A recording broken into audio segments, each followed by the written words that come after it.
নমস্কার বন্ধুরা, আপনাদের সাথে আমি সিদ্ধেশ্বর। আপনারা দেখছেন আমার ইউটিউব চ্যানেল মাই বার্ডস মাই লাভ। আমার সমস্ত দর্শক এবং সাবস্ক্রাইবারদেরকে আমার চ্যানেলে একটি নতুন ভিডিওতে আন্তরিকভাবে স্বাগত জানাই।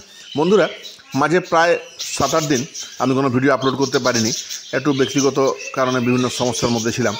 যাই হোক, তো আজকে আবার একটা ভিডিও আপনাদের জন্য আমি নিয়ে এসেছি।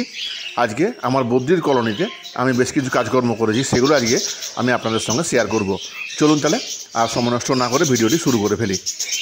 তাহলে বন্ধুরা, বদ্রি পাখির কেমন কি প্রোগ্রেস হয়েছে একবার প্রথমে চেক করে নিই, তারপরে আর কি করলাম সবই আপনাদের সঙ্গে শেয়ার করছি। দেখুন, এখানে ফিমেল বসে রয়েছে, আমাদের দেখে বেরিয়ে গেল। হাঁড়িতে একটাই ডিম পেড়েছে। এই হাঁড়িটা কিছুদিন আগে লাগানো হয়েছে, এই ডিম পাড়া শুরু করেছে। এখানে আমরা দেখতে পাচ্ছি একটা, দুটো, তিনটে, চারটে, না তিনটে বাচ্চা রয়েছে। তিনটে বাচ্চা রয়েছে। এখানে সাদা ফিমেলটা ডিম নিয়ে বসে রয়েছে। ও অনেক দিনই বসে আছে অনেকগুলো ডিম নিয়ে। তারপরেরটা ফাঁকা, তারপরে ডিম ছিল।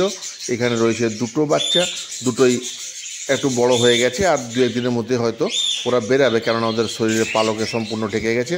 তারপরে ছিল 3-4টা ডিম, তারপরে ফাঁকা, এখানে আরও 3টে ডিম। এরপরে এখানে একটাই বাচ্চা রয়েছে। এখানে ফিমেল বসে রয়েছে, ডিম এখনও পাড়েনি, কিছুদিনের মধ্যেই আশা করা যায় ডিম পাড়বে। এখানেও একটা বাচ্চা রয়েছে, এই হাঁড়িটাও ফাঁকা। আর এখানে সাদাটা দেখুন, এবারে দেখা যাচ্ছে ডিমগুলো সব অনেকগুলো ডিম নিয়ে বসে রয়েছে। একটু চেক করে আজকে দেখে নেবো এর মধ্যে কোনগুলো ফার্টাইল, কোনগুলো আনফার্টাইল।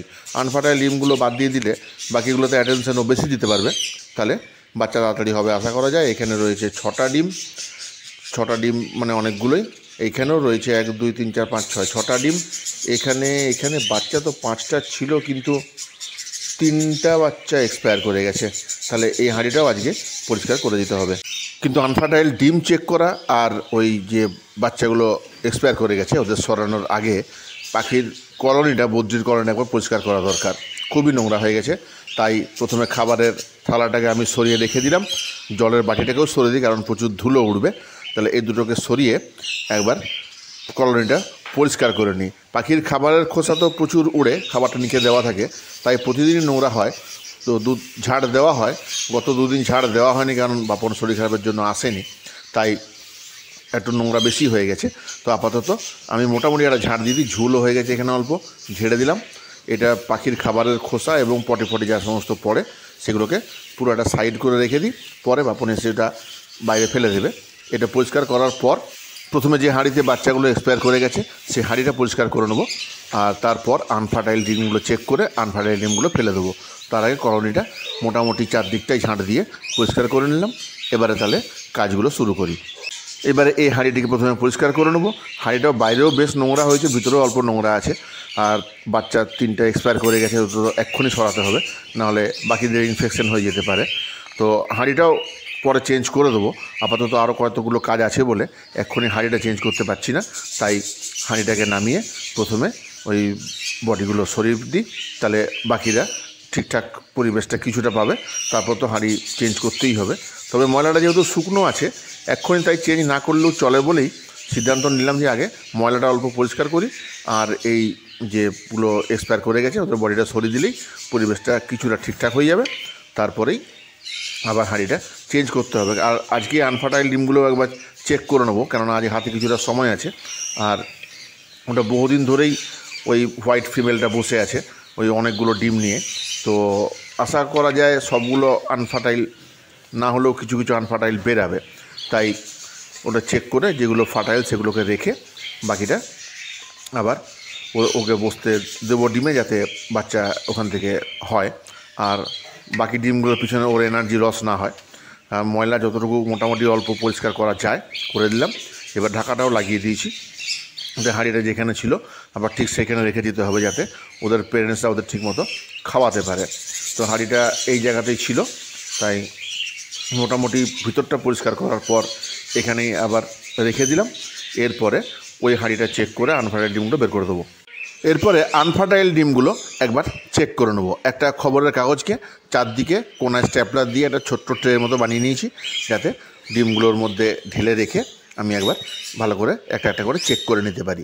আর এইমাত্র ঝাঁট দেওয়া হয়েছে, তাহলে যাতে ওই জায়গাটা ময়লাও না হয়। তাই ফিমেল হোয়াইট ঢুকে রয়েছে ভিতরে, ওকে তাহলে হাঁড়িটা সহই নামিয়ে নিলাম। এই দেখুন, হাঁড়িটাও একটু ময়লা হয়েছে, তো বাইরেটা, ভিতরটা তেমন কিছু ময়লা হয়নি। তাহলে একবার ডিমগুলো ঢেলে নিই। হোয়াইট ফিমেলটা বেরোতে চাইছে না কিছুতেই, আর যখন বেরিয়ে গেছে এবারে ডিমগুলোকে ঢেলে নিয়ে একবার চেক করে নিই। মনে হয় অধিকাংশগুলো আনফার্টাইলই হবে, কেননা অনেকদিন ধরে ডিমগুলো নিয়ে বসে আছে কিন্তু বাচ্চা হয়নি। প্রথম ডিমটাই দেখলাম আনফার্টাইল। একটা মোবাইলের টর্চ জেলে নিয়েছি, তাহলে তার উপরে ডিমটা বসালেই ভিতরে যদি লাল শিরা উপশিরা মতো দেখা যায় তাহলে বুঝে নেওয়া যাবে ওটা ফার্টাইল, আর না হলে আনফার্টাইল। দুটো চেক করলাম, 3টা হয়ে গেল চেক করা, 3টাই আনফার্টাইল। 4 নাম্বারটা দেখা যাক কি হয়। 4 নাম্বারটাও আনফার্টাইল বলেই মনে হচ্ছে, ভিতরে লাল দাগের কোনো চিহ্নই নেই। এর পরেরটাও দেখা যাক কি অবস্থা। মনে হচ্ছে এটা হালকা হালকা লাল দাগ আছে, তাই রেখে দিলাম, ফার্টাইল বলেই মনে হলো। এটাও আরেকবার দেখে নেওয়া যাক, এটাও আনফার্টাইল। তারপরেরটাও কি হয় দেখা যাক। এটাও মনে হচ্ছে অল্প অল্প হালকা লাল দাগ রয়েছে, তাহলে রেখে দিলাম। দুটো তাহলে ফার্টাইল পেলাম, বাকি সবগুলো আনফার্টাইল। তাহলে এবারে হাঁড়িটাকে আবার জায়গা মতো রেখে দিলাম, ঢাকাটাও লাগিয়ে দেবো যাতে পাখিটা আবার এসে বসে। এই আনফার্টাইল ডিমগুলো এই কাগজের ট্রেতে ঢেলে নিয়ে ঢাকাটা লাগিয়ে দিলাম, দেখা যাক এইগুলো বাচ্চা হয় কি না। বন্ধুরা, আশা করি ভিডিওটি আপনাদের ভালো লেগেছে। যদি ভালো লেগে থাকে অবশ্যই ভিডিওটি বন্ধুদের মধ্যে শেয়ার করবেন। আর আপনি যদি আমার চ্যানেলে নতুন হয়ে থাকেন তাহলে অনুরোধ করব আমার চ্যানেলটি সাবস্ক্রাইব করতে এবং বন্ধুদের মধ্যে শেয়ার করতে। আর বন্ধুরা, লাইক শেয়ার কমেন্টসের মাধ্যমে জানাবেন আপনাদের কেমন লাগলো। আশা করি আগের ভিডিওগুলোর মতো এই ভিডিওগুলো আপনাদের ভালো লাগবে এবং আপনাদেরকে খুশি করতে পারবে। আবার দেখা হবে পরের ভিডিওতে। বন্ধুরা ভালো থাকুন, নমস্কার।